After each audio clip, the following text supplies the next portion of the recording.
तैयार रहिए। स्टार्ट। अभियुक्त व्यक्तियों के विरुद्ध आरोप सिद्ध करने के लिए अभियोजन पक्ष ने 16 साक्ष्यों की परीक्षा कराई और 8 दस्तावेजी साक्ष्य भी पेश किए। विराम।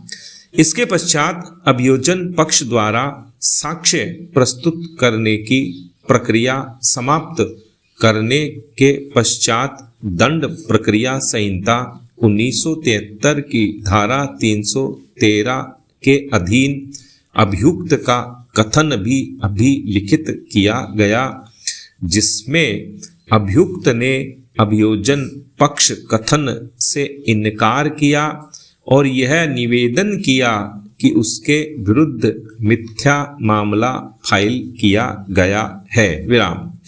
विचारण की समाप्ति पर तथा मौखिक और दस्तावेजी साक्ष्य का मूल्यांकन करने के पश्चात विद्वान न्यायाधीश ने आक्षेपित निर्णय और आदेश पारित करके अपीलार्थी अभियुक्त को दोष सिद्ध किया, जैसा कि ऊपर कथित है। विराम।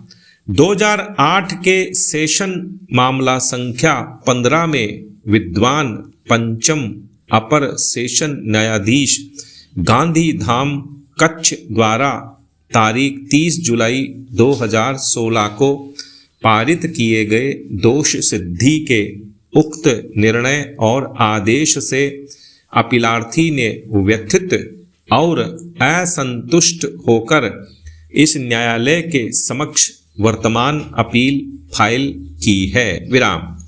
अपील भागतः मंजूर करते हुए पैरा अभी निर्धारित विद्वान विचारण न्यायाधीश द्वारा पारित किए गए अधिरोपित निर्णय और आदेश तथा अभिलेख पर पेश किए गए मौखिक और दस्तावेजी साक्ष्य का परिशीलन किया गया। विराम। मैंने अभियोक्त्री के मौखिक साक्ष्य, अभियोक्त्री के पिता, अभियोजन साक्षी, शिकायतकर्ता के साक्ष्य का परिशीलन किया तथा अभियुक्त के विरुद्ध विरचित आरोप का भी परिशीलन किया। विराम। मैंने पक्षकारों की ओर से विद्वान अधिवक्ताओं द्वारा दी गई दलीलों पर भी विचार किया। जहां तक दंड संहिता की धारा 376 के साथ पठित धारा 511 के अपराध का संबंध है, पीड़िता ने प्रवेशन के संबंध में अपना अभिसाक्ष्य नहीं दिया है और अपीलार्थी ने प्रवेशन की भी कोशिश नहीं की है। विराम। पीड़िता के मौखिक वृत्तांत तथा चिकित्सा विशेषज्ञ के साक्ष्य, पारिस्थितिक साक्ष्य, न्यायालयिक प्रयोगशाला की रिपोर्ट तथा सीरम विज्ञानी की रिपोर्ट धारा 375 के मुख्य घटक के अधीन मामला प्रथम दृष्टया साबित नहीं हुआ है तथा युक्तियुक्त संदेह के परे सिद्ध नहीं हुआ है।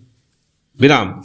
वर्तमान मामले का अन्वेषक अधिकारी अभियोजन साक्षी 15 हरीश कुमार मोहन लाल कान सगारा ने अपनी प्रति परीक्षा में यह कथन किया है कि पीड़िता लड़की की चिकित्सा परीक्षा की गई थी तथा डॉक्टर की राय के अनुसार लड़की के साथ मैथुन नहीं किया गया था। विराम।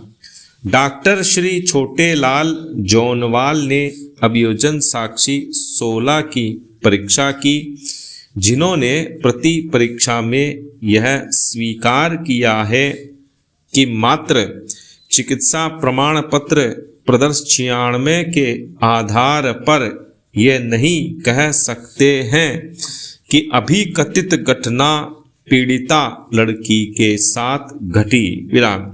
उपरोक्त बातों को ध्यान में रखते हुए अपीलार्थी को दंड संहिता की धारा 376 के साथ पठित धारा 511 के अधीन अपराध के लिए 7 वर्ष के कठोर कारावास और 5,000 रुपये जुर्माने का संदाय करने तथा जुर्माने का संदाय करने में व्यतिक्रम करने पर 2 मास का कठोर कारावास भोगने का अधिरोपित दंड अभिखंडित और अपास्त किया जाना अपेक्षित है। विराम।